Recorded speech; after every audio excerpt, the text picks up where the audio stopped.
ومن يرتدد منكم عن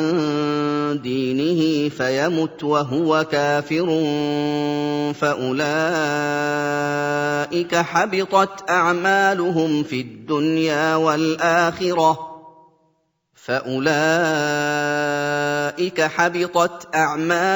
في الدنيا والآخرة وأولئك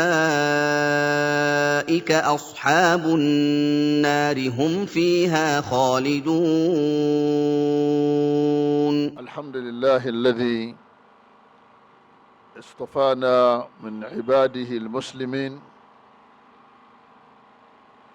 وجعلنا من آل السنة والجماعة، والصلاة والسلام على المبعوث رحمة للعالمين نبينا محمد وعلى آله وصحابه أجمعين. إن خير الحديث كتاب الله، وخير الهدي هدي النبي محمد صلى الله عليه وسلم،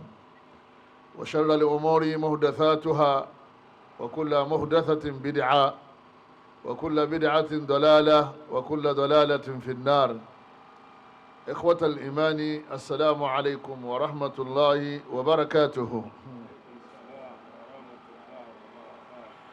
adúpẹ́ fún Ọlọ́run ọba wa, ọba Allah, ọba alágbára, ọba tí ó ṣàwá láàrin àwọn ẹ̀dá ẹ̀ tó ṣe wá ní mùsùlùmí òdodo. Ọlọ́run ọba tó ṣe wá ní ọmọlẹ́yìn Ànábì wa Muhammad sallallahu alayhi wa sallam. Ọlọ́run ọba náà lọ́ba tí a dúpẹ́ fún lórí àwọn orí rẹ̀ ìtọ́pọ̀ ìjàrá tó jẹ́ pé a lè kà á tán. Àwọn abẹ́ Ọlọ́run ọba nínú àánú rẹ̀ èyí tó ga jù náà orí tọ́lọ́ ń ṣe fún àwọn náà ní Islam. Abẹ́ nínú àánú rẹ̀ kọ́lọ́ mọ́ gba Islam náà lára wa títí tá a fi pàdé Ọlọ́run ọba wa. Ìkẹ́ Ọlọ́run, ọlá Ọlọ́run, àánú Ọlọ́run kó bá òjíṣẹ́ Ọlọ́run Ànábì wa Muhammad, kó bá gbogbo àwọn ará ilé àtàwọn sàhábé rẹ̀ àti gbogbo àwọn ẹni rere pátá tí wọ́n ti lọ. Èyí tó dájú ní ọ̀rọ̀ téèyàn máa wáyé fún láti gbọ́, òun náà ni gbogbo ọ̀rọ̀ tí wọ́n bá ti mú jáde nínú Al-Qur'an Al-Karim, Sunnah Ànábì wa Muhammad sallallahu alaihi wa sallam. Òun náà ni ojú ọ̀nà tààrà téèyàn máa ń tọ̀, téèyàn máa fi ń bọ́ lọ́wọ́ ọba aláàdọ̀rẹ́, téèyàn máa fi ń jọ́rẹ̀ Ọlọ́run. Ojú ọ̀nà súnnà yìí náà ni ojú ọ̀nà tí èèyàn máa ń tọ̀ téèyàn fi tẹ̀lé ànábì wọlé ọlá wọlé ọlá. Abẹ́lọ́wọ́ ọba nínú àánú rẹ̀ àti agbára rẹ̀, súnnà náà kọ́ lọ́mọ yọ kúrò nínú ẹ̀sìn wa. Gbogbo tó bá ti pè lẹ́sìn fún wa, tí a bá ti gbé yẹ̀wò tá a wọlé Al-Qur'ani tí a bá àwọn onú hadith ànábì àárí ń bẹ̀, ó ṣe kó ti pẹ́ tó lára wa, àbí kó ti gbajúmọ̀ nínú àwùjọ wa, àbí kí a ti bá sábà nínú ìdílé wa, àbí nínú àwọn mọ́ṣáláṣí wa. Nígbà tá a ti rí inú Kùránì, tá a rí inú àdíìsì, kò kí ṣẹ̀sìn Ọlọ́run o. Ẹ̀sìn Ọlọ́run kò kí wá láti ibì kankan, àbí kó jẹ́ pé yó wá látọ̀dọ̀ Allah àti dé òjíṣẹ́ rẹ̀ Muhammad sallallahu alaihi wasallam. Ọwọ́ bẹ̀rẹ̀ wọn bá nínú àánú rẹ̀ nìkọ̀ọ̀kan wa, àdásílẹ̀ nínú ẹ̀sìn Ọlọ́run ọmọ sàlẹ̀ wa kó ń bẹ̀. Àbí Allah nínú àánú rẹ̀, nínú ara rẹ̀, èyí tí a ń ṣe tó jẹ́ ẹ̀sìn, ó jẹ́ súnnà nábì, kọ́lọ́mọ́ sàfẹsẹ̀ wa múlẹ̀ ń bẹ̀ dáadáa. Ọlọ́mọ jẹ́ alápadà sí ibú, ọlá agbára Ọlọ́run ọba wa. Mo kí ashabul fadila, àwọn afáwa gbàgbàgbàgbà tí wọ́n bẹ̀ ń kalẹ̀, a'immatul huda, àwọn imam. Mo kí gbogbo ẹ̀yin bàbá wa, ẹ̀yin ìyá wa, àti gbogbo ẹ̀yin sisters wa, àti gbogbo àwọn tàdé jẹ́ ọmọlé kí ó bí tèmi báyìí pé àlàáfíà Ọlọ́run ọba kọ́lọ́mọ́sàjẹ́ ọmọ bẹ pẹ̀lú ẹni kọ̀ọ̀kan wa. Wa ala al-khas, àwọn ìmáàmù wa gbà ní ìlú táwa yìí, ìlú wa ní Jóbèlè. Ọlọ́run àtàgbáyín àti gbáyín kọ́lọ́mọ́jẹ́ kan bàjẹ́ ń bẹ́ o. Ọlọ́run aláàkọ́bà sàlékún dáadáa yín, alékún thabat, istiqama, alékún àláfíà, arísìkí, alékún àṣeyọrí, Ọlọ́run sábà ní ṣe fún yín. Mo kí àwọn àfáwà tí wọ́n jẹ́ mufassir kọ́lọ́wọ́n bá aláàkọ́ máa dẹ̀sàlékún dáadáa tiwọn náà. kí Sheikh wa Abul Witr Bulugul Maram ọlọ́run ní ká tó pàdé wọn lẹ́ni dáadé máa ń jẹ́rẹ̀ wọn ní gbogbo ìgbà. Sheikh wa aláṣẹ hafidhahullahu ta'ala ورعاه àti gbogbo àwọn mashayikh wa tí wọ́n bẹ̀ ń kalẹ̀. ìtí wọ́n ní ká fi bá ní sọ̀rọ̀ ní àárọ̀ yìí ó jẹ́ ọ̀rọ̀ tí ó pàtàkì nínú ẹ̀sìn wa, ó sì pàtàkì nínú ayé wa, nítorí pé òun náà ni ó jẹ́ kí a rí ilé ayé tá ń gbé yìí kárí lò, ká fi àlàáfíà lò bẹ̀. òun náà ni ó jẹ́ kí ká tún lọ lè bọ́ sí inú ilé àlàáfíà. èyí ni àlìjánná ọlọ́run ọba tabako láyé tá a wà yìí, kọ́lọ́mọ́sẹ̀ ní kọ̀ọ̀kan wa lọ́mọ náà, kọ́lọ́mọ́sẹ̀ sí wa lọ́mọ àlìjánná. òun náà ni àlàyé nípa Islam. àkọlé tó wá fún mi láàárọ̀ yìí, ẹ̀yin bàbá wa, ẹ̀yin ìyá wa àti gbogbo ẹ̀yin sisters wa, òun náà ni nawaqidul Islam. nawaqidul Islam, àwọn nǹkan tí máa ń ba Islam jẹ́, àwọn nǹkan tí máa ń jẹ́ kéèyàn máa jẹ́ olórúkọ mùsùlùmí tọ́lọ́hun sì ní sí sínú àwọn mùsùlùmí. àwọn nǹkan téèyàn máa ṣe tí wọ́n pọ̀ orúkọ ọ̀yàn rẹ nínú àwọn tó ń jẹ́ mùsùlùmí lọ́dọ̀ Ọlọ́run. bí wọ́n bá ti pọ̀ orúkọ ọ̀yàn rẹ nínú àwọn tó ń jẹ́ mùsùlùmí téèyàn ò jẹ́ mùsùlùmí mọ́, kò sí sàlám, kò sí àlàáfíà fún yẹn nínú ayé tá a wà yìí mọ́. tọ́wọ́ tó wá di jọ́ àlìkìyàmá, onítọ̀hún Ọlọ́run ọba aláwọ̀ ní fi síbì kankan àbí kó fi sínú yà, kì í wá ṣe ìyà tí ó jẹ lọ́dún mẹ́ta lọ́dún mẹ́rin tí yóò kó ń bẹ̀, ìyà gbére. nawaqidul Islam, kí làwọn nǹkan tí wọ́n máa ń ba Islam jẹ́? sábà pé nínú ẹ̀sìn wa a ní nawaqidul wudu, àwọn nǹkan tí máa ń bá lò wà lájẹ́, lọ́jọ́ pé mọ́kàn bá ti ṣẹlẹ̀ gbogbo ayé àlá kò lè rìnrùn, ipé àlùwàlá ti bàjẹ́, a lè kírun mọ́. wọ́n ní eléyìí ọkọjá bẹ́ẹ̀, eléyìí nawaqidul Islam, eléyìí máa ba Islam jẹ́, ó máa yọ̀yàn kúrò nínú ẹ̀sìn Islam, ó máa sọ̀yàn di ọ̀tá Ọlọ́run lẹ́yìn ìgbà téyìn ti jọ́rẹ̀ Ọlọ́run. ẹ̀yin bàbá wa, ẹ̀yin ìyá wa, ẹ jẹ́ àkọ́kọ́ lọ lè mọ̀ yìí pé al-Islam, ẹ̀rí ẹ̀sìn Islam yìí tá a ṣe tá a bára wa níbẹ̀ yìí, wa dinu salam wa dinu Allah, òun náà ni ẹ̀sìn Ọlọ́run ọba wa, ọba Allah. wal ghayatu min khalqi al-jinni wal-ins, Ọlọ́run ọba Allah ó dá àwọn àlìjànú àtàwọn ọmọ èèyàn sílé ayé. wa ma fiha min al-khalaiq wa ma fi al-kawni min al-khalaiq wa ma fi as-samawati wal-ard, gbogbo tí ń bẹ nínú sánmà àtilẹ̀ Ọlọ́run ọba Allah dá nítorí kíni? nítorí Islam. al-Islam òun náà ni huwa al-istislamu lillahi bitawhid, òun náà ni kéèyàn juwọ́jú sẹ́lẹ̀ fún Ọlọ́run ọba pé ọ̀kan lọ́lọ́run, òun nìkan ní sì ń dáṣẹ́ rẹ̀ ṣe, kò sẹ́ni tó lè ṣe ti ń ṣe, òun nìkan náà ló sì lẹ́tọ̀ọ́ sí ká máa sìn. wal-inqiyadu lahu bit-ta'a,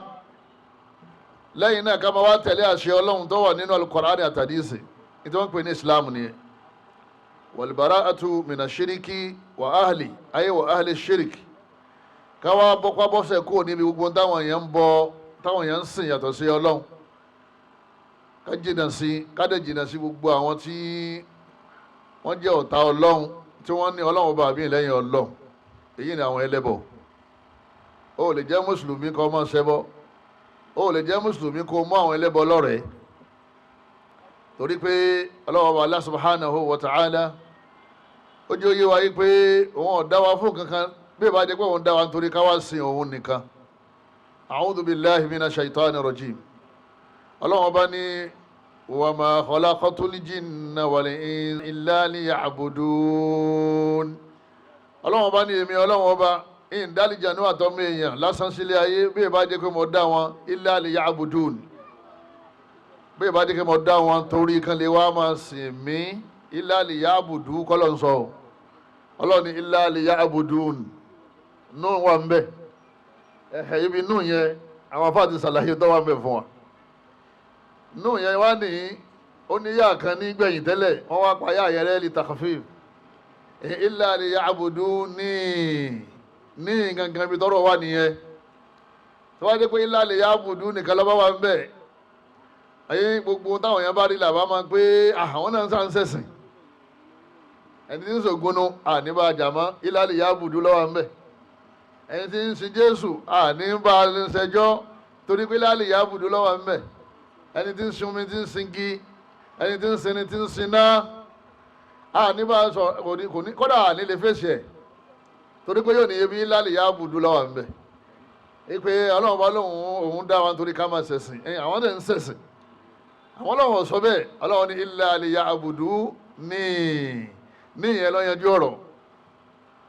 ọlọ́run bá ní mo dá àlìjànnú àtọmọ èèyàn wálé ayé ká máa wá sin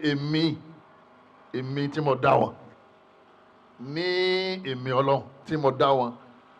ikhtassa bil khalq ala lahul khalq wal amr ọba yìí òun ló dá wa tàbá wá fẹ́ sìn àbá fẹ́ ṣẹ̀sìn ọba tó dá wa yẹn ló yẹ ká ṣe kí ni ló yẹ ká sìn ọlọ́run fi sọnù àyà mi oní yā ayyuhan nās ọlọ́run bá ní ẹ̀yin ọmọ èèyàn o u'budu rabbakumul ladhī khalaqakum ọlọ́run bá ní ẹ máa sìn ọba tó dá yín ìdágbọ́ yìí ní kí gbogbo tí wọ́n bá ti dá kò lè jẹ́ ọlọ́run tí wọ́n bá sì ti jẹ́ ọlọ́run kò lè lẹ́tọ̀ọ́ sí ká sìn. La ilaha illallah gbólóhùn kan ni wọ́n pè ní kalimatu shahada gbogbo ẹni tó bá fẹ́ wọnú Islam tó fẹ́ ṣe shahada ó fẹ́ wọnú Islam yóò pè kẹ́límà yẹn bóun ni ó sọ yóò ní ashhadu alla ilaha illallah ó ní mo jẹ́rìí mo gbà dénúdénú yí pé la ilaha la ma'buda illallah la ma'buda bihaqqin illa hu ajẹ́ pé kò sí ẹni tí a lè sìn mo jẹ́rìí pé kò sẹ́ni tá a lè sìn tó sì lẹ́tọ̀ọ́ sí ká sìn lẹ́yìn Allah ìtumọ̀ la ilaha illallah òun náà nìyẹn kò sọ́ba kan àfọ́ ọlọ́run ọba kò kì í ṣètò la ilaha illallah ẹ dákun sí àlọ́bọ̀ ọ̀yọ́ ṣé kò sọ́ba èkó ṣé kò sọ́ba lọ́rin la ilaha illallah ọba Mákà ọba Amẹ́ríkà wà la ilaha illallah kò sọ́ba kan àfọ́ ọlọ́run kò kì í ṣètò ẹnìyẹn o la ilaha illallah òun ni pé la ma'buda bihaqqin illa hu kò sẹ́ni tí ó yẹ ká sìn tó sì lẹ́tọ̀ọ́ sí ká sìn lẹ́yìn Allah torí ẹ̀ ló fi sọ̀rọ̀ rẹ̀ ní Allahu ní ma ní mùsùlùmí kí ni tó ma Allahu al-ma'budu haqqan ìtumọ̀ Allahu gángan òun náà ni ẹni tí ó lẹ́tọ̀ọ́ sí ká sìn orúkọ yẹ kọ̀ọ̀ṣẹ́ tó lè jẹ́ lẹ́yìn ọlọ́run bá wa ẹ̀yin bàbá wa ẹ̀yin ìyá wa àti wá bí wa sínú Islam àwa tá a gba Islam àwa náà ti wí kẹ́límà yìí àti bọ́ sínú Islam alhamdulillah àti di mùsùlùmí kí ló wá kú báyìí ìtọ́kù ni pé bóò la ṣe kú sínú Islam yẹn ibi tọ́rọ̀ wà nìyẹn wal mautu ala al-Islam gayatun azima káwá parí sínú ẹ̀sìn Islam yẹn òun náà wá ní bùkátà tó ga jù níwájú gbogbo mùsùlùmí tó bá máa ti ń ṣe torí pé ọlọ́run ọba aláwọ̀ ní béèrè kankan tá a bá ti jáde láyé nínú gbogbo tá a ṣe nínú ayé Islam nìkan lọ́lọ́run béèrè kí la pè ní Islam lẹ́ẹ̀kan al-istislamu lillahi bitawhid ìjuwájú sẹ́lẹ̀ fún ọlọ́run ọba aláàpọ̀ kan ni òun nìkan náà ni a sì máa sìn a sì ní bá wọn sìn nǹkan míì tó máa ní lágbájá kí ni bùkátà rẹ tó tóbi jù nílò ayé kápọ̀ bá ṣe ní opportunity pé ọlọ́run ọba fún ọ ní opportunity kó bẹ̀rùn kó béèrè kankan ẹyọ kan náà ni kó sì béèrè mọ́ béèrè nǹkan míì lẹ́yìn ẹ̀ máa o àmọ́ gbogbo tó bá ti béèrè Ọlọ́run grant ẹ̀ fún ọ àbọ̀ wà lásìkò tádùá máa ń gbà kí ni àdúrà téèyàn máa ń kọ́kọ́ ṣe bùkátà olè yẹn kọ́ máa ń gbé síwájú Ọlọ́run òun náà ní pé Allahumma amitini muslima Ọlọ́run ọba o wọ́n ṣàì pa mí ní mùsùlùmí bọ́ bá sọ nǹkan mí bìfọ́ rẹ̀ onílàkà ẹ̀ ọgbọ́n ọmọ tó ń ṣe Ọlọ́run ọba Allah subhanahu wa ta'ala ó ní ya ayyuhal ladhina amanu Ọlọ́run bá ní mo pè yín olùgbàgbọ́ òdodo ittaqullaha haqqa tuqatih ẹ lọ lè bẹ̀rù Ọlọ́run ọba bó ṣe yẹ kẹ́ bẹ̀rù ẹ̀ ọba tó tó bẹ̀rù ni ọba tó tó bẹ̀rù ni wala tamutunna illa wa antum muslimun Ọlọ́run bá ní ẹ gbọ́dọ̀ kú àfi kẹ́ kú ní muslim àwọn amọ̀gbàtà fẹ́ kú ọlọ́mọdé á ti kú nísìn Ọlọ́run jẹ́ mi wọ́n gùn bó ṣe ògógùn tó ń jọ́ kan náà láti kíní ìlà máa kú Ọlọ́run bá aláwọ̀ kò ní béèrè kankan lọ́wọ́ rẹ tó bá ti kú lẹ́yìn Islam wọ́n bá gbé ọ sínú sàárè ọlọ́lẹ̀ dáhùn béèrè kí ni àkọ́kọ́ ìbéèrè tí wọ́n béèrè nínú sàárè tó bá gbé ọ sínú ẹ̀ tí gbogbo fámílì àtàwọn ẹbí àtàwọn ọ̀rẹ́ tí wọ́n padà lọlé ó kù wọ nìkan ní makbara ó kù wọ nìkan níbi wọ́n sin ọ́ sí kí ni àkọ́kọ́ béèrè tí wọ́n kọ́ béèrè man rabbuka wa ma dinuka wa ma nabiyyuka la ilaha illallah muhammadu rasulullah nìyẹn ìtàn máa béèrè nìyẹn la ilaha illallah tàbí ọlọ́wọ́ bá tí wọ́n sìn ẹ̀sìn wo ni wọ́n mú ní ẹ̀sìn gbà tó wà láyé ṣé ìsìláàmù ni tó bá jẹ́ ìsìláàmù wọ káàbọ̀ ó bẹ̀rẹ̀ ìgbádùn nìyẹn tí ó bá jẹ́ ìsìláàmù ó ṣe àgbákò kẹwàá sàgbákò oṣù méjì oṣù mẹ́ta ọdún méjì àgbákò gbére ló fi jẹ́ pé ìsìláàmù yìí àgbọ́dọ̀ jẹ́ ọ bọ́ọ̀lẹ̀ gbogbo nǹkan bá bọ́ fún yàn nínú ayé ìsìláàmù ọgbọ́dọ̀ ṣe kíní ìsìláàmù ọgbọ́dọ̀ bọ́ torí òun ni ó fi sẹ̀mí sàárè kó tó di kọ́ lọ́wọ́ bá aláwọ̀ gbé wa dìde bọ́ọ̀lù àwọn tó wá gbé wa dìde tán tábà ti dúró ìsìláàmù wọn mọ̀ bíi lọ́wọ́ wa tó bá ti wá mú ìsìláàmù dọ́ dénú sàárè ó lè mú dìde dénú sàárè náà ọlọ́wọ́ bá aláwọ̀ fi sọ fún wa yìí pé innal ladhina kafaru ọlọ́run ní sẹ́ rí àwọn kèfèrí min alil kitabi nínú àwọn tá a fún tíra Jew and Christians ẹ máa làámọ́lẹ̀ ẹ dí ká máa gbọ́ Jew and Christians wal mushrikin ọlọ́run náà àtàwọn oníṣẹ̀ṣe àwọn onífá gbogbo àwọn ẹlẹ́sìn ìbílẹ̀ wal mushrikin àwọn abọ́gi bọ́rin bọ́yẹ̀pẹ̀ àwọn onípàrọ́ndè àwọn alálìjẹ̀nú àwọn oníṣàngó wal mushrikin gbogbo àwọn oníṣìgáṣà ìgbò jí láàárọ̀ ọ̀kan ní ẹ̀yà ayé ẹgbàá mi ò ẹlẹ́kejì ní yá ṣéwù ẹlẹ́bọ̀ làwọn méjèèjì yá ṣéwù kọ́ yá Allahu wala tad'u ma'a Allahi ahada ọlọ́run ní èmi nìkan ní kẹ́ máa pè yá Allah ní kẹ́ máa pè yá ṣéwù yẹn bọ́ ni wọ́n gbé bọ̀ yẹn wọ Nàìjíríà ń bí ni yá ṣéwù báwo ṣéwù lọ́dá o ta ni ṣéwù ń pè níládé tí wọ́n ń pè òun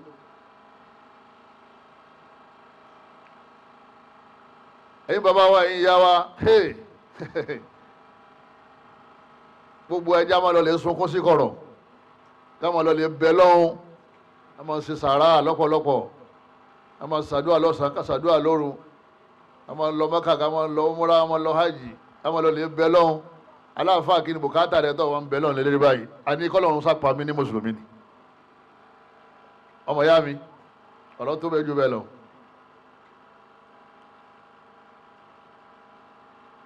ọlọ́run ní gbogbo àwọn tó jẹ́ Júù àti alátẹ̀wọ́ àtàwọn abọ́gi àwọn ní ẹbọ ọlọ́run ọba ní fi nari jahannama ọlọ́run ọba ní àníwàdí janna iná jahannama wọn wọ̀ khalidina fiha wọn ọ̀dẹ̀ ní jáde mọ́ ulaika hum sharrul bariyya ọlọ́run ọba ní wọn kì í ṣèyàn dáadáa kí ló dé arími tí ń fún yàn lásọ tí ń fún yàn lómi tí ń fún yàn lówó tí wọ́n ti sàárà tọ́tọ́ rẹ tó láwọ́ àmọ́ ọlọ́run ní wọn kì í ṣèyàn rè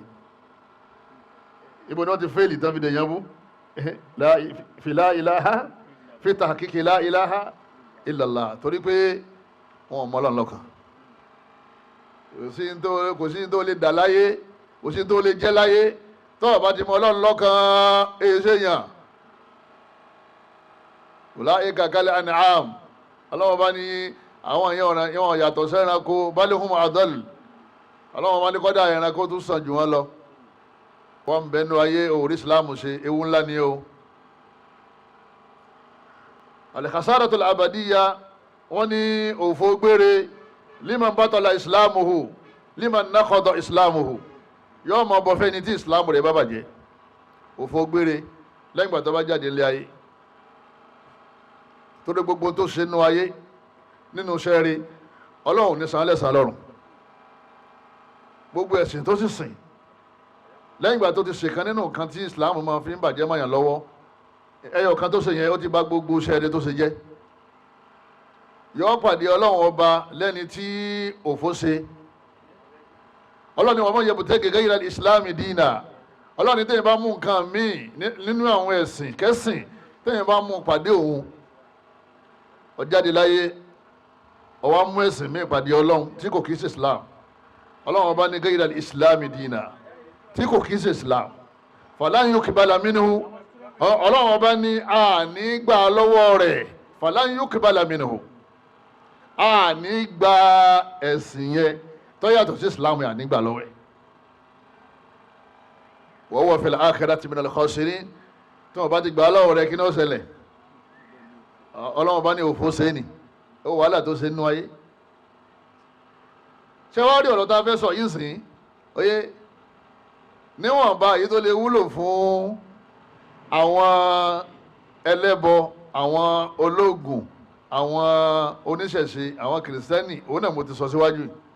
sẹ́rẹ́ yìí tí mo fẹ́ sọ yìí sìn àwọn mùsùlùmí nìkan la ní torí àwọn alẹ́ ní islam dáa fẹ́ kó ṣe kíni dáa fẹ́ kó bàjẹ́ a pè àwọn sínú islam ni ọ̀rọ̀ tí mo sọ síwájú yìí a fi kọ́ọ̀lù wọn sínú kíni islam mo fi ní ẹ̀ máa làámọ́lẹ̀ bí ọlọ́run bá ti sọ̀rọ̀ Jew and Christians kiri wọn lè ṣe kíni kó lè pé kí wọ́n lè padà sínú ẹ̀sìn ọlọ́run àwọn ẹlẹ́sìn kejì kọ́ o ẹ máa là á mọ́ pé àwọn kírísítẹ́nì là ń bá wí ẹ máa gbọ́ àánú wọn ló jẹ́ àmà sọ o kán lè bá àmà pa wọn ni ọlọ́run ṣe kíni ọlọ́run bá wí lẹ́yìn náà torí àwọn èèyàn wa tí wọ́n ti sọdá ẹ̀gbọ́n ni àbúrò ni kí wọn náà máa sọ fún yín pé ọlọ́run mẹ́sàn yín nínú Suratul Bayyinah ìgbà ẹni tí máa ń lọ sọ́ọ̀sì ọ̀wọ́ ọ̀nà lọ́rùn aláàlọ́sọ̀ o tó bá dé di mídíà sìn wọ́n tó gbé mi jáde wọ́n tó kó mi jáde bí ọmọ ọjọ́ mẹ́jọ wọ́n ní èmi ńlá mọ́lẹ̀ innal ladhina kafaru min ahlil kitab àwọn onígbè ní ahlil kitab Jew and Christians ọlọ́run ọba ní àwọn ahlil kitab wal mushriki àtàwọn abọ́gibọ̀ pẹ̀ fi nari jahannama tó bá ti jáde nù ayé inú náà ni wọ́n bọ̀ jahannama sì ló kọ́ náà yẹn khalidina fiha wọ́n dẹ̀ ti wọ̀ bẹ̀ wọn ní jáde ma ulaika hum sharrul bariyya ọlọ́run bá ní àwọn tá a wí yìí wọn kì í ṣèyàn dáadáa inú àwọn ẹ̀dá tí mo dá wọn ò dá nítorí pé à ń sin èmi ọlọ́run nìkan gbogbo dáadáa táwọn àròpọ̀ wọ̀ lára wọn yẹn ọlọ́run ní kò dáa kì wá ṣe pé kò dáa ọlọ́run ò ní gba gbogbo dáadáa yẹn tó bá ti dọ̀run ọlọ́run fi ní ẹni bá ṣe sinmi yàtọ̀ sí Islam ò ní gbà lọ́wọ́ ẹ̀ bóòlù èmi àti ẹ bóòlù àṣẹ ní di alul kitab bóòlù àwọn tí wọ́n wà nínú Islam tí wọ́n tún ṣẹ̀sìn míì táwọn jẹ́ mọ̀náfìkì báwo ni wọn ò ṣe ní látán tí wọ́n fi padà sínú ẹ̀sìn Islam tánàbí mọ́ wá àwọn àkàn náà ń pera wa ní mùsùlùmí àmọ́ Islam yẹn àrí ṣe ọ̀tọ̀ ní tán náà ṣe ọ̀tọ̀ ní tá à ń ṣe kíní ọ̀tọ̀ ní tá à ń ṣe ọ̀kan náà tó nìyẹn àwọn àbí ń ṣe à ń ṣe dáadáa àmọ́ àṣe nítorí Ọlọ́run ọ̀kan náà tó nìyẹn àwọn tá à ń ṣe dáadáa tá à ń ṣe nítorí Ọlọ́run oyè tá a fi ń tẹ̀lé ta nẹ́bùwá Muhammad sallallahu eré ewu làwọn náà wà àtàfà nù wa àtọmọkéwù nù wa àtọkùnrin àtobìnrin nù wa àti wòlíì nù wa àti árífù àti gbogbo tó wà wùkọ jẹ́ ábìdí tó bá ti kú lérí ẹ̀sìn Islam eré ewu ló ṣe kí ni eré ewu ló wà.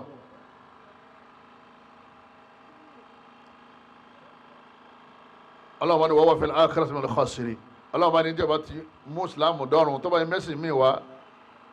tó bá ń ṣe nǹkan kan tó ń pè ní ìsìláàmù tí ọba jẹ́ tọ́lọ́run ọba ẹ̀sìn míì náà ló tún mú lọ yẹn ẹni tí ń lùlù ní bàndírì nínú mọ́sálásí ẹni tí ń lù bàndírì mọ́sálásí gbọ̀ngbọ̀n tí ń gbọ̀ngbọ̀n ọwọ́ lóhun ọmọ yẹn lọ sàárè ta ni ó gbà lọ́wọ́ rẹ̀ nínú àyà wo ló ti rí nínú àdìsí wo ló ti rí ẹ̀sìn lòun náà lóhun ṣe ọlọ́run ní wọ́n wọ́n fil akhirati minal khasirin ghayra al-islam ní tó mú wá yẹn àwọn bàbá rẹ̀ kan ló fún un ní wọ́n máa ṣe kèé ṣe islam tó lọ́ọ́ fẹ́ràn Ànábì wa Muhammad sallallahu alayhi wa sallam àbínú ayé àwọn olówó àkọ́mọ lùlù mọ́sálásí ṣọ́ọ̀ṣì wọ́n ti ń lùlù náà ẹ wá wòye àwọn tí wọ́n lu bàdírì láwùjọ Yorùbá àwọn náà sì lọ lè pàdé ọlọ àyàn ń tàwáfù sàárè Kàábà àwọn ní ká mọ sí kíni wọ́n ní ká mọ tàwáfù ẹ̀ẹ́dẹ́ Sudan mẹ́wọ̀n ẹ̀ẹ́dì tá ń tàwáfù sàárè kí wọ́n ní sàárè ṣe o ní tí wọ́n ṣe yẹn sí Islam ni ẹ gẹ́yìrà Islam ló sì jẹ́ pé ọ̀ràn yẹn ní ká lọ lè kẹ́kọ̀ọ́ nípa Islam tá a ṣe kíni Islam tá a ṣe ká sì gbìyànjú ká rí pé Islam là ń mú lọ sọ́dọ̀ Ọlọ́run ọba wa sọ́tọ̀ Al-Imaam àyà 85 lọ́lọ́run ọba aláàtí ń sàlàyé fún wa bẹ́ẹ̀ nawaqidul Islam ẹ̀yin bàbá wa ẹ̀yin ìyá wa adé Ọlọ́run dá wa nítorí Islam Ọlọ́run ọba Allah ó ní Islam òun náà lẹ̀sìn wọn Ọlọ́run inna dina inda Allahi al-Islam Islam náà lẹ̀sìn tó ń fẹ́ Ọlọ́run náà wọ́n fẹ́ ká lọ ṣọ́ọ̀ṣì wọ́n fẹ́ ká lọ síbi ìṣẹ̀ṣe wọ́n fẹ́ ká máa ṣẹ̀sìn mí yàtọ̀ sí ẹ̀sìn Islam Ọlọ́run ẹni tó wá ní ṣẹ̀sìn mí yàtọ̀ sí Islam òfò ní ọ̀bà dé lọ́rùn nígbà èyí tí a mọ̀ pín tí mo sọ ẹ̀sìn mi ṣe sọ ọmọ máyà wá wọ́n tó wá jẹ́ mùsùlùmí ẹ̀mí ẹ̀ ti balẹ̀ pé ó ti wà lójú ọ̀nà nítorí wá kùnrin bó ló ṣe maintain Islam yẹn tí òfin ní ṣékíní tí òfin ní bàjẹ́ alákọ̀ọ́kọ́ tí ń bá Islam jẹ́ lẹ́yìn ìgbà téèyàn ti gba Islam ashiriku billah òun náà ní kéèyàn tún padà sí ibi wọ́n ti ń bọ nǹkan kọ́ mọ bá wọn bọ́ wọ́n ní aláàjì lóòótọ́ ó ti bá wa ṣe ṣẹ̀ṣẹ̀ máa látijọ́ yìí àmọ́ gbogbo ọjà rẹ̀ náà ní ṣékíní wọ́n náà ní rí mísẹ́rì wọ́n sì ní káṣe má ṣe ń ṣe kó lè bá rí bí ó sì yẹ kó rí àwọn ètùtù tí ó fi sílẹ̀ òun náà ló fà aláàjì náà sì ní ọ̀dà ọlọ́run ọ̀kájò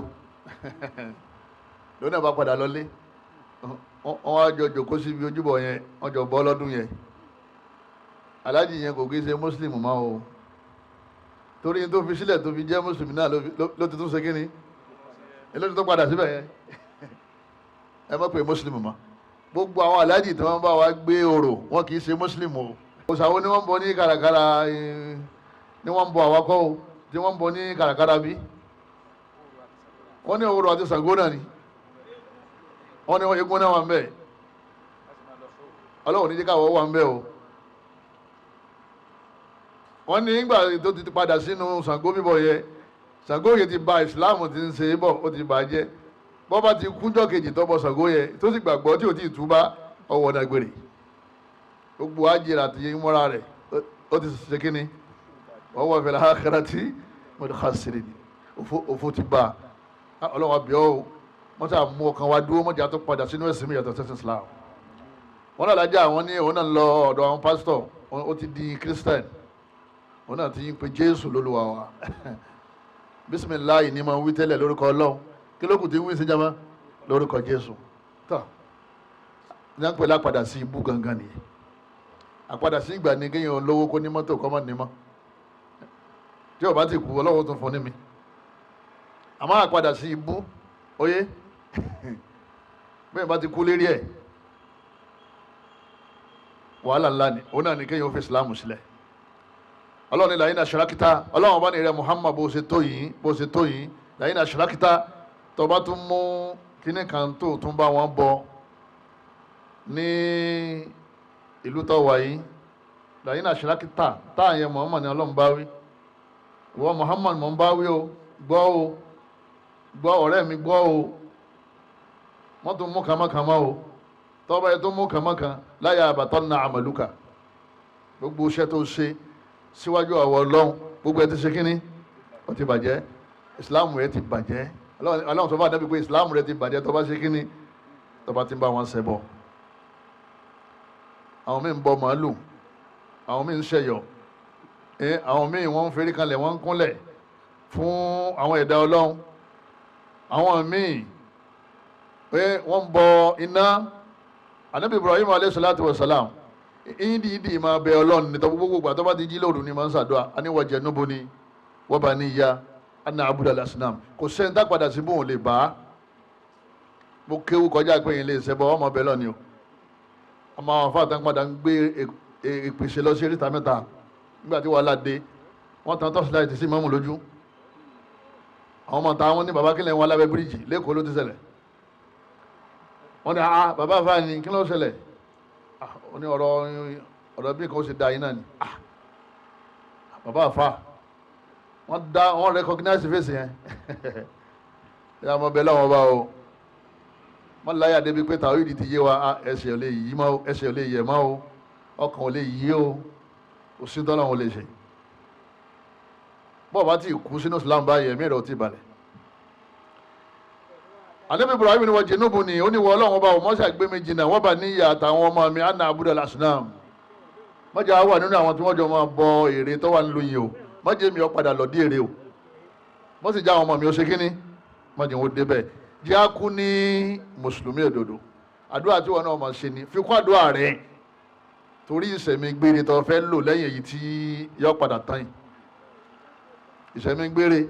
al-hayatul abadiyya sarimadiyya al-la-nihaya, ìṣẹ̀mí tí ò lópin, òun ló kù lẹ́yìn ayé yìí.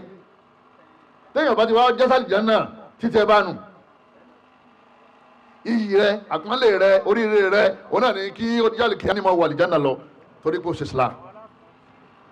Ọlọ́run dẹ̀ ní innal ladhina amanu wa amilu salihati, Ọlọ́run bá ní kanat lahum jannatul firdausi nuzula. Ọlọ́run bá ní àjánà tí mo kọ́ yẹn al-firdausi yẹn, àwọn alladhina amanu ni mo kọ́ fún àwọn tí wọ́n gbọ́ Ọlọ́run bá gbọ́ tí wọ́n kì í ṣẹbọ. wọ́n ní tí wọ́n ń bọ àbí wọ́n ti ṣẹbọ rí, wọ́n ti túbá, àwọn àdẹ̀ débẹ̀ mọ́ láti gbà yẹn, wọ́n dẹ̀ kú lérí ìmánì yẹn. mo bẹ̀ lọ́wọ́ bá nínú àánú rẹ̀ ẹnì kọ̀ọ̀kan wa kọ́lọ́hún kọ́mọ́sá ìmú wa dó, Ọlọ́run bá aláàkí kọ́sàánú wa. Bal'am bin Ba'ura afágbà ní àwọn afábà ní Israẹla kò kú sórí ẹ̀sìn Islam. Ọlọ́run kọ́ ní ismail azami kan pé tó bá ti fi bẹ̀ wọ́n máa gbọ́. ó ti padà fi ṣe Ọlọ́run nítorí ayé. Ọlọ́run padà fà á yọ kúrò nínú àwọn ẹrú ẹ̀. Ọlọ́run abẹ́ ọ́ mọ́jà sí nǹkan mí lẹ́yìn wọ Ọlọ́run ọba. Ànábì fi sọ fáwọn ará Mákà pé kúlí yá ayyuhal kafirun, ẹ̀yin kèfèrí Mákà la a'budu ma ta'budun, èmi ò ní bá yín sin tí ẹ̀ ń sìn yìí o. Wala antum aabiduna ma a'budu, ẹ̀yin náà sì ti pinnu pé ẹ̀ ní sin Ọlọ́run. nígbà yẹn sóra yẹn kí ni wọ́n padà ṣẹlẹ̀, lakum dinukum, ẹ máa ń ṣe òòṣà tí waliya din, ẹ̀dí káwọn ọmọ ṣe Islam. A kì í dà papọ̀ o. An-nifaq ó yẹ ṣírùkù lòun náà o, kúfùrù ni o. kéèyàn máa yọjú mọ́sálásí, kéèyàn tún máa lọ sí inú ẹ̀sìn míì. Ọlọ́run bá ní wa minan nasi man yaqulu amanna billah. Ọlọ́run ní kún bẹnu àwọn ọmọ èèyàn, wọ́n máa sọ pé àwọn náà gbàgbọ́ wa bil yawmil akhir, agbọ́lọ́run gbọ́, agbọ́jọ́ al-qiyamah gbọ́, wa ma hum bimu'minin. Ọlọ́run bá ní àwọn àgbàgbọ́ o, irọ́ ni wọ́n ń ṣe kíni, irọ́ ni wọ́n ń pa. Torí pé ìgbàgbọ́ yẹn nínú ọkàn ló wà, Ọlọ́run dẹ̀ ti rí ọkàn yẹn. Torí tí wọ́n bá ń sọ pé ọ gbàgbọ́, àwọn ọmọ apá ti gbọ́. Àmọ́ Ọlọ́run bá mọ ọkàn rẹ, sọ gbàgbọ́ àbọ̀ gbàgbọ́. Gbogbo ní tí wọ́n ń bọ nílùú, èmi àti Ọlọ́run ní já nípìn bẹ́ẹ̀ o. Nínú àwọn kan tí máa ń ba Islamu jẹ́, òun náà ni man ja'ala baynahu wa bayna Allahi wasa'ita yad'uuhum wa yas'aluhum shafa'ata wa yatawakkalu alayhi wa yatawakkalu alayhim. Òun náà ní kéèyàn ó fi nǹkan kan sáàrin òun àti Ọlọ́run, kó máa wá béèrè nítorí yẹ kó béèrè lọ́wọ́ Ọlọ́run ọba lọ́wọ́ nǹkan yẹn. Ó lè jẹ́ màláyíkà, ó lè jẹ́ àwọn ànábì Ọlọ́run, ó lè jẹ́ àwọn àfáà, ó lè jẹ́ àwọn ayé, ó lè jẹ́ àwọn àjẹ́, ó lè jẹ́ àwọn oṣó, ó lè jẹ́ àlìjànú, ó lè jẹ́ ṣètọ́n. Èèyàn wá ń pè é ipe kó dákun, kó ṣàánú òun. èyàn gbà pé ẹni yẹn tóbi lọ́dọ̀ Ọlọ́run, èyí téèyàn fi máa pe Ọlọ́run ọba kéèyàn fẹ́ ká kú máa pe òun. ìdájọ́ tó gbé wá nínú ọpọlọ rẹ̀ ni pé tá a bá fẹ́ rí pírẹsidẹ́ǹtì Tinubu, ọ̀dọ̀ ta la máa ń gbà wọlé, ọ̀dọ̀ Sẹ̀tìmà. ìdájọ́ tó ń gbé kalẹ̀ nìyẹn. kò mọ̀ pé ìdájọ́ orí ilẹ̀ ó yàtọ̀ sí ìdájọ́ inú sánmà. èyí máa ń lo ẹsẹ̀ ó ti ipe àtàbà ti ní Sẹ̀tìmà ti rí bàbá Bọ́lá Tinubu.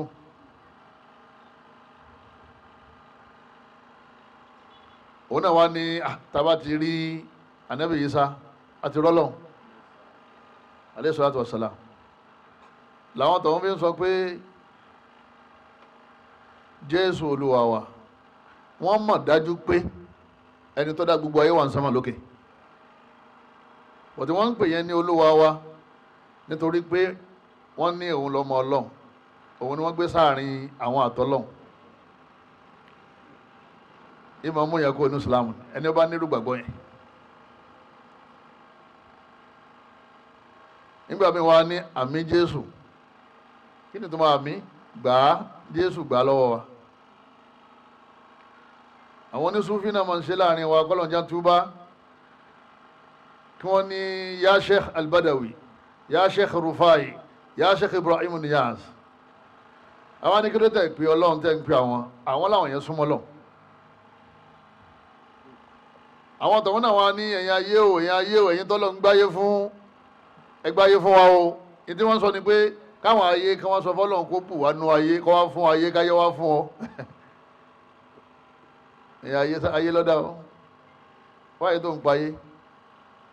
Ọlọ́run mọ̀ pé Ọlọ́run wà, ó dẹ̀ mọ̀ lóòótọ́, bọ̀dọ̀ gbà pé ayé yẹn àwọn súnmọ́ Ọlọ́run. kọ́dà yín máa ń ṣẹlẹ̀ ní máa ń wù ikú yìí wọn ní gbọ́dọ̀ ń dáyé tán ọwọ́ gbé báwọn àjẹ́. àfáà náà ní sọ ọ́, ọwọ́ sọ fáwọn àjẹ́ pé tó ẹfẹ́ ni tó bá wò yín. bẹ́ẹ̀ bá yọ lórí burúkú kòkòrò ọmọ sọ̀rọ̀ ẹ̀. Ọlọ́run bá ní kul Allahumma malikal mulki tu'til mulka man tasha. bá ní bá ń kí Ọlọ́run àní wọ́n Ọlọ́run bá wọ́n tó dé pé wọ́n ló ní ọlá, wọ́n lọ́ọ́ dẹ̀ fún ẹni tó bá wò. tanzi'ul mulka ó tún wá gbà mimman tasha lọ́dẹ̀ ẹni tó bá wò. tabarakal ladhi biyadihil mulku wa huwa ala kulli shay'in qadir. Ọlọ́run kò sí tipa àwọn ọ̀ka. wọ́n kì í fi nǹkan kan sáàrin ìwọ àtọ́lọ́hun, Ọlọ́run lọ́ọ́ mọ̀ bẹ̀ direct. Nábì ní Ọlọ́run wọlá ṣe, Ọlọ́run wọlá òbí wa méjèèjì, Ọlọ́run wọlá Sàfá, Ọlọ́run wọlá Mọ́ríwá, ọ̀n bá bọ̀ díẹ̀díẹ̀ náà ni ó padà já síbi tán lọ. Ọlọ́run wọlá lọrin. gbogbo àwọn wòrowòro yẹn èèyàn ń bá bọ̀ nìyẹn. tó bá padà yẹ kí ló dé tó ní kọ́lọ́run wọlá orúkọ rẹ̀. walillahil asmaul husna fad'uhu biha. Ọlọ́run bá ní mo ní àwọn orúkọ tó dáa, ẹ máa fi pè mí. kí ló dé tí wò forúkọ Ọlọ́run pè Ọlọ́run tó fi wọn dákọ̀ Sàfá àti Mọ́ríwá? òkúta sì ni wọ́n ń pè Sàfá, òkúta ní Mọ́ríwá. adébẹ̀ orí ẹ̀ la dúró sí, àtẹ̀mọ́lẹ̀ àtẹ̀sàfámọ́lẹ̀ àti Mọ́ríwá afẹsẹ̀ tẹ̀mọ́lẹ̀ báyìí. òkè sọlọ́hún. ẹ̀yin bàbá wa, ẹ̀yin ìyá wa, Ọlọ́run bá aláà ní wa ya'buduna min dunillahi ma la yadurruhum wa la yanfa'uhum. Ọlọ́run bá ní nǹkan tí wọ́n ń pè yẹn kò lè fara ni wọ́n, kò dẹ̀ lè fún wọn ní nǹkan kan. wa yaqulun ha'ula'i shufa'a'una 'inda Allah. tábà wá bí wọ́n yí pé kí ló dé tẹ́ ọ̀fọ́lọ́run lẹ̀ tẹ́ pé Ọlọ́run mọ́ tẹ́ wá ń pe àwọn ẹ̀dá Ọlọ́run nítorí pé wọ́n súnmọ́ Ọlọ́run, báyà àwọn màláíkà àbáwọn nábì Ọlọ́run àbáwọn wòlíì. wọ́n ní ha'ula'i shufa'a'una 'inda Allah. wọ́n láwọn eléyìí ni wọ́n bá wa bọ́lọ́run sọ̀rọ̀. Ọlọ́run bá ní èsì tán máa fún yín nìyẹn. shufa'a'una 'inda Allah. àwọn ni wọ́n ó sì pè wá lọ́dọ̀ Ọlọ́run. Suratu Yunus àyà 18 ló wà. Ọlọ́run ò fẹ́ o, dákun o. tó bá ti ní yá báyìí kí ni ó tẹ̀lé? Allah. qul ud'u Allaha aw ud'u Ar-Rahman. àbí kò ní yá Rahman, ó lè máa change orúkọ yẹn. iyyama tad'u falahul asma'u al-husna. Ọlọ́run ní orúkọ mi pọ̀. tó bá wù mí yẹn tún ní yá Fatah, tó bá wù yẹn tún ní yá Rahman, tó bá wù yẹn tún ní yá Rahim, tó bá wù yẹn ní yá Ghaffar, yá Ghafur, yá Shafi, yá Sitir,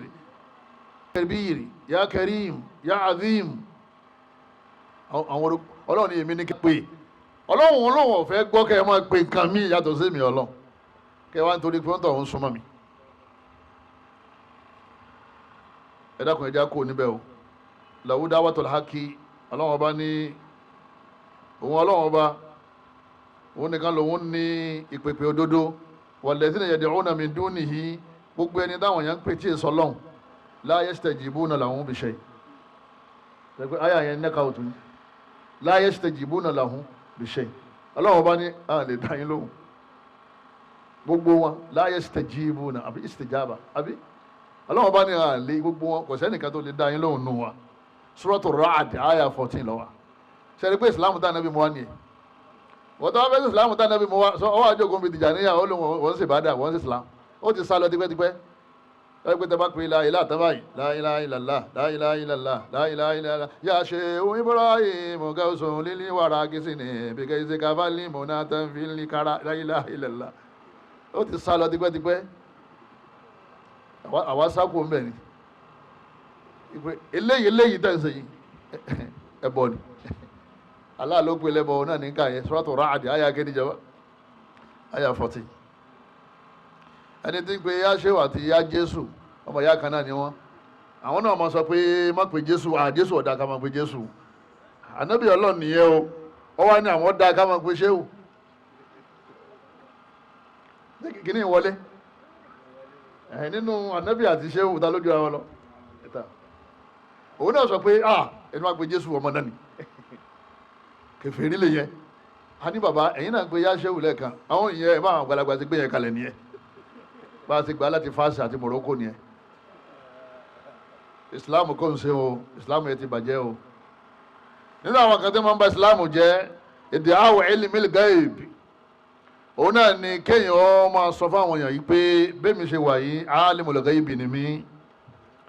mo mọ̀ ń tọpamọ́ gbogbo ẹ̀yin tí kádàrá yín bá ṣókùnkùn sí ẹ máa wá béèrè lọ́wọ́ mi àfáà tó bá sọ bẹ́ẹ̀ tá a sì káyà tá a fẹ́ kàyé fún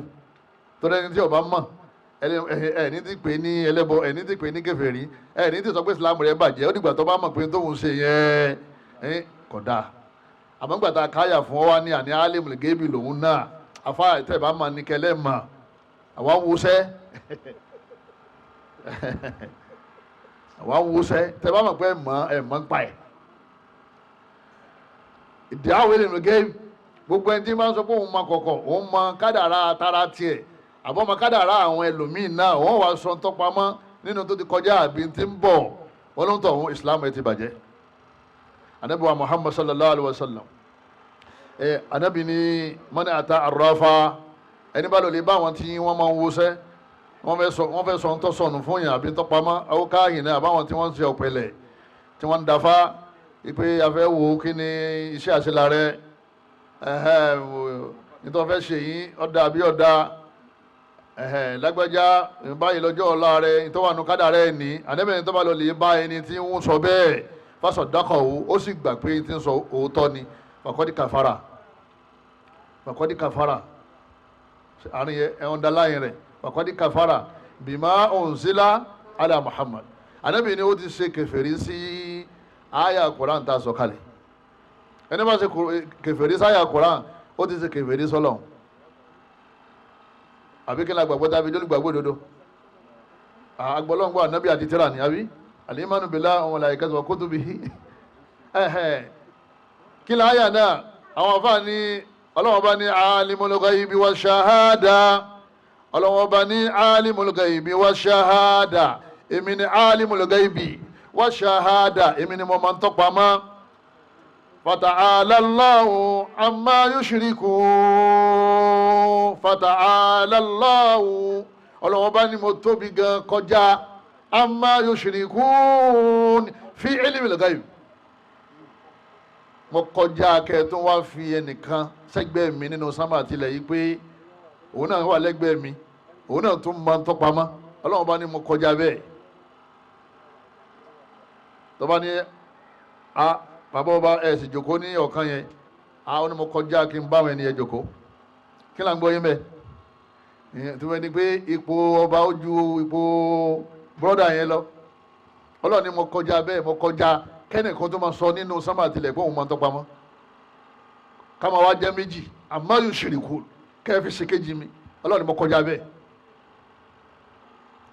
Suratul Mu'minun àyà 92. Ọlọ́run tó sọ àyà mi ó ní kul la ya'lamu man fi samawati wal ardi al-ghayba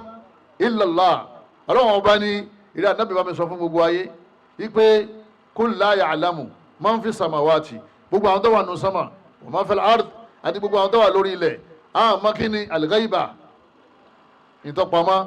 illa Allah, àyàfi Allah nìkan. Adatul asr ọ̀dọ̀ àwọn mashayikh wa nínú ọmọ balaga wọ́n ní má dakhala ahadun illa ahmad, ẹnìkan kan wọlé àfa ahmadu nìkan, àgbọ̀ tó ń ronú sẹ́lómi ìmọ̀lẹ́yìn ahmad. illa yẹn ti já mọ̀ pé alhassan ọlọ́wọ́n bá ní òun nìkan ṣoṣo lòun máa ń tọ́pamọ́. gbogbo àwọn tó wà nínú sánmà, àwọn jìbìrìlù, àwọn mẹ́káìlù, ìsìráfìlù, malakul maut àtàwọn yòókù wọn, malakul maut tí ọmọjọ́ tí ó pa ẹni tí ó pa, tásìkò bá tó lọ lọ́wọ́ sọ fún pé á lọ lè pa.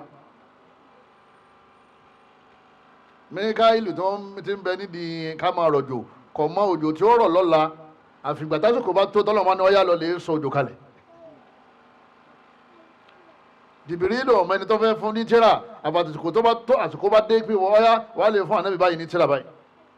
Ọlọ́run ní gbogbo àwọn tó wà nù sánmà àti gbogbo àwọn tó wà lórí ilẹ̀, ẹni bá ti wá gbà pé òun mọ̀ ọ́, onítọ̀hún ànábì ni ó ti di kèfèrí. ẹni tó lọ lè wọṣẹ́ tóun gbà pé àìníyẹn mọ̀ lóòótọ́, wọ́n lóun náà ti di kíni, òun náà ti di kèfèrí. Islam yẹn ti ṣe kíni, Islam yẹn ti bàjẹ́. ìdá ń gbọ́ yé ni pé ìjọ tó bá ti lọ́dọ̀ àwọn tí wọ́n wọṣẹ́ bye bye to Islam. ìta wá gbọ́ ọ̀rọ̀ lẹ́yìn ni, àbí ìta wá gbọ́ láàárọ̀ yìí nìyẹn, kí ti pa wá dá wákà bí o àwa ṣe mítìn ni bó la ṣe maintain Islam wa tá a fi kú lórí ẹ̀. ẹni máa wo ṣẹ́ kó lè stop ẹ̀, ẹni máa lọ lè wo ṣẹ́ lọ́dọ̀ àwọn èèyàn kọ́ mọ́ lọ mọ́ o. tó bá ti jáde lé tó gbàgbọ́, wọ́n ti bọ́sọ̀ Islam kó lọ́rùn ẹ̀. àdánwò tó bẹ́ẹ̀ ní kọ̀ọ̀kan wa tá a fi máa rìn ká ọlọ́mọdé ọ̀ṣẹ̀lẹ̀ sí wa o. nínú àwọn kan tí ń ba Islam jẹ́, òun náà ni asihru. asihru kufru. ẹ máa dáńpẹ́ ní sihiru jama, òun náà ni magic, idán, oògùn ẹbọ, oògùn abẹnú gọ̀ǹgọ̀ bí wọ́n ṣe máa ń pè é, kàmá yẹ kúlùn. oògùn abẹnú kí ni jama?